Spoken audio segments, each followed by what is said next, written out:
के और जन स्वास्थ्य अभियान ऑल इंडिया के मेन कमेटी में है डॉक्टर अभय शुक्ला। सभी पत्रकार साथियों, आज हम बहुत ही एक गंभीर विषय पे एक साथ मिलकर के प्रेस कॉन्फ्रेंस कर रहे हैं। आप देख रहे होंगे कि समुदाय में काम करने वाले कार्यकर्ता, मुंबई के ट्रेड यूनियन के प्रमुख कार्यकर्ता, सार्वजनिक स्वास्थ्य के विशेषज्ञ और सभी प्रकार के trade union joint action committee के साथी, हम सब लोग आज क्यों एक साथ आए? क्योंकि मुद्दा बहुत ही गंभीर है और आज एक ऐसी स्थिति जिसको हम टर्निंग पॉइंट कह सकते हैं या टिपिंग पॉइंट के एक स्टेज पे हम पहुंच रहे हैं मुंबई के स्वास्थ्य व्यवस्था को लेकर। आज जिन पीपीपीज के बारे में बात हो रही है, ऐसा कहा जाता है कि those who do not learn from history are condemned to repeat it. अगर आपने इतिहास से कुछ सीखा नहीं तो आगे आप वही गलतियां दोहराएंगे जो आप पहले कर चुके हैं। क्या मुंबई में इससे पहले पीपीपीज के प्रयोग नहीं हुए थे हेल्थ सेक्टर में?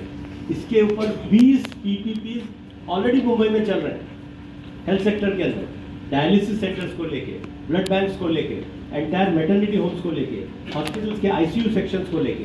उसका अनुभव क्या है? उसके अनुभव को एनालाइज किए बिना हमको एक भी नया पीपीपी नहीं करना चाहिए, लॉजिक बताता है। तो उन 20 पीपीपीज में क्या हुआ, इसके ऊपर अभ्यास हुआ है और उस अभ्यास का के जो फाइंडिंग्स हैं वो बहुत ही धक्कादायक है। और अगर जो भी आज पीपीपी की वकालत कर रहे हैं उनके पास कोई भी, मैं as a public health expert आपको ये दावे के साथ कह रहा हूँ, एक भी पब्लिश स्टडी या एविडेंस नहीं है that PPPs improve health services in Mumbai. You can quote me on this, there is no evidence and whatever evidence is there is negative evidence. और ये जो स्टडी है जिसमें मुंबई के 20 पीपीपीज और पुणे के 20 पीपीपीज का हेल्थ सेक्टर का इनका अभ्यास किया गया, इसमें जो फाइंडिंग्स निकले हैं वो बहुत ही स्ट्राइकिंग है।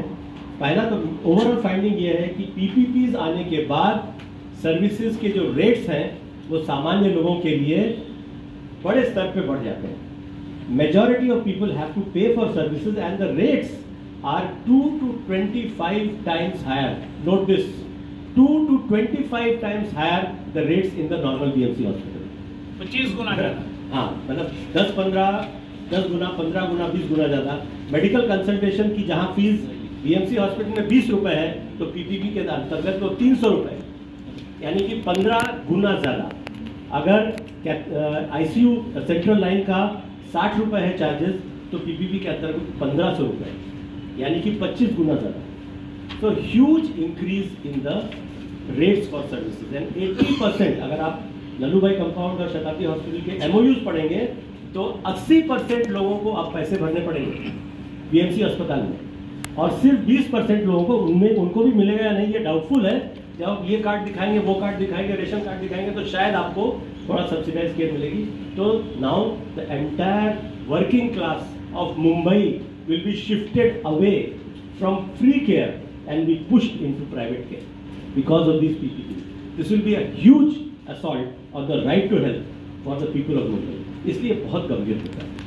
इस अभ्यास में दूसरी चीज क्या निकली है कि ये जो इसमें कुछ केस स्टडीज हैं, उन केस स्टडीज को पढ़ने के बाद आप ये बोलेंगे कि मुंबई में दोबारा पीपीपी का ऐसा प्रयोग करना ही नहीं चाहिए। इसमें एक केस स्टडी क्या है, मुलुंड का एक बीएमसी का हॉस्पिटल है, वहाँ पे 1100 स्क्वायर मीटर यानी कि करीब करीब 11,000 स्क्वायर फुट का पूरा जो हॉस्पिटल है उसका जो पूरा आईसीयू है वो हैंडओवर किया गया। 6 हॉस्पिटल्स के आईसीयू इनको हैंडओवर किया गया है ठेकेदार को। ठेकेदारी उसके लिए कहना पड़ेगा, उसका कोई मेडिकल बैकग्राउंड नहीं। उन्होंने क्या किया, वो पूरा आईसीयू सबसे सेंसिटिव केयर, उस पूरे आईसीयू के केयर के लिए उन्होंने किस प्रकार के डॉक्टर रखे वहाँ पे? होम्योपैथ्स।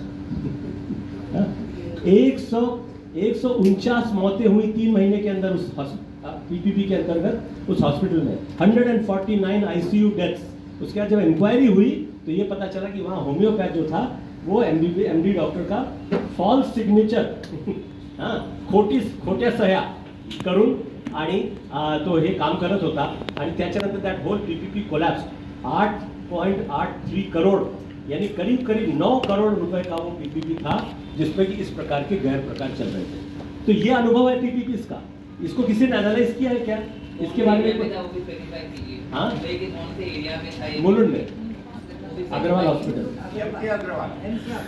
ये पूरे डिटेल्स बताएंगे। आप में से ही कुछ लोगों ने छापा भी ऑलरेडी मीडिया में आ चुका है, इसके ऊपर भी स्टडी। दूसरा एग्जाम्पल मैं आपको बता दूं कि वो भी एक्चुअली मुलुंड का एक दूसरा हॉस्पिटल है जो बीएमसी का हॉस्पिटल है। वहाँ पे 2015 में 1 रुपये महीना, ठेकेदार कितना रुपए दे रहा है बीएमसी को? 1 रुपये महीना। 1 रुपये महीने में उस पूरे हॉस्पिटल को हैंडओवर कर दिया और उनको कहा गया कि आप यहाँ सिर्फ मैटरनिटी होम चलाएंगे। उन्होंने क्या किया, वहाँ पे पूरा मल्टी स्पेशलिटी हॉस्पिटल चालू कर दिया और लोगों से धड़ल्ले से पैसे लेना चालू। दिस इज द, ये पीपीपी का कैरेक्टर है कि जब आप थोड़ी सी जगह देंगे तो उसको पूरा अपने कमर्शियल इंटरेस्ट में एक्सप्लॉइट करेंगे। उन्होंने 22 लाख रुपए का जो टैक्स भरना था बीएमसी को, वो टैक्स भी नहीं भरा और 2019 में एक्चुअली वो कॉन्ट्रैक्ट खत्म हो गया। इसके बाद उसको दोबारा कभी कॉन्ट्रैक्ट देना ही नहीं चाहिए था, जिसने कि पूरे कॉन्ट्रैक्ट के टर्म्स वायलेट किए थे। दोबारा 2019 में उसी ठेकेदार को उसी हॉस्पिटल में फिर से कॉन्ट्रैक्ट दिया। तो ये पीपीपी की का एक्चुअली सच्चाई है मुंबई के अंदर। इसको देखे बिना हम उसके बारे में आगे किसी भी पीपीपी के बारे में हमको सोचना भी नहीं चाहिए। 6 ब्लड बैंक्स अभी मुंबई में 6 ब्लड बैंक हैंडओवर किए जा रहे हैं पीपीपी मोड में, उसके टेंडर्स निकल चुके हैं। और आपको सुन के आश्चर्य होगा कि जहां अभी एक जो यूनिट ब्लड है उसके लिए 300 रुपए देना पड़ता है, वो ट्रांसफ्यूजन चार्जेस होते हैं। आपको पता होगा ब्लड बेचना इलीगल है, you can not sell blood, you can only charge for the transfusion charges. जहां 300 रुपए लग रहे थे, अब पीपीपी के तहत जो बीएमसी पेशेंट होंगे उनको 1100 रुपए देने पड़ेंगे और जो सो कॉल्ड अदर पेशेंट्स हैं उनको 1550 रुपए पर यूनिट देने पड़ेंगे। 300 रुपए से 1100 रुपए, यानी कि 4 गुना करीब करीब बढ़ोतरी हो जाएगी। सबसे गरीब जो पेशेंट है जिनके पास रेशन कार्ड है पीला या केशरी रंग का, उनको भी इस प्रकार से खून के लिए, ये ब्लड तो बिल्कुल लाइफ सेविंग चीज है, इसके ऊपर तो किसी भी प्रकार की मुनाफाखोरी नहीं होनी चाहिए। और इन ब्लड बैंक के बारे में बाकी भी डिटेल्स हैं। तो अंत में मैं सिर्फ एक चीज जोड़ूंगा, जो भी रिक्त पदों के बारे में कॉमरेड अशोक यादव और कॉमरेड सुशीला ये बात बताएंगे कि कितने बड़े स्तर पे वेकेंट पोस्ट हैं। लेकिन मैं ये बोलना चाहूँगा कि मुंबई में क्या डॉक्टर्स अवेलेबल नहीं है भर्ती करने के लिए? मुंबई में क्या नर्सेज अवेलेबल नहीं है भर्ती करने के लिए?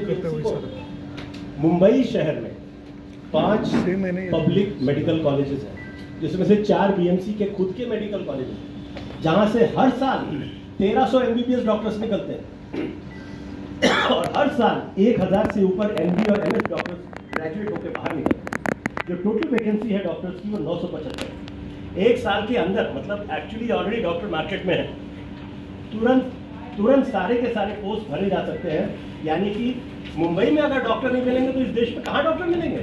वो क्या लद्दाख में और नंदुरबार में थोड़ी मिलेंगे, जहाँ से डॉक्टर हर साल इतनी बड़ी संख्या में नर्सेज भी ग्रेजुएट हो रही हैं। पूरे बीएमसी एरिया में 12 मेडिकल कॉलेजेस हैं मुंबई में, मेट्रोपॉलिटन रीजन। तो बड़ी संख्या में डॉक्टर अवेलेबल है, नर्सेज अवेलेबल है, फार्मासिस्ट अवेलेबल है, लैब टेक्नीशियंस अवेलेबल, ये सारे के सारे उपलब्ध हैं।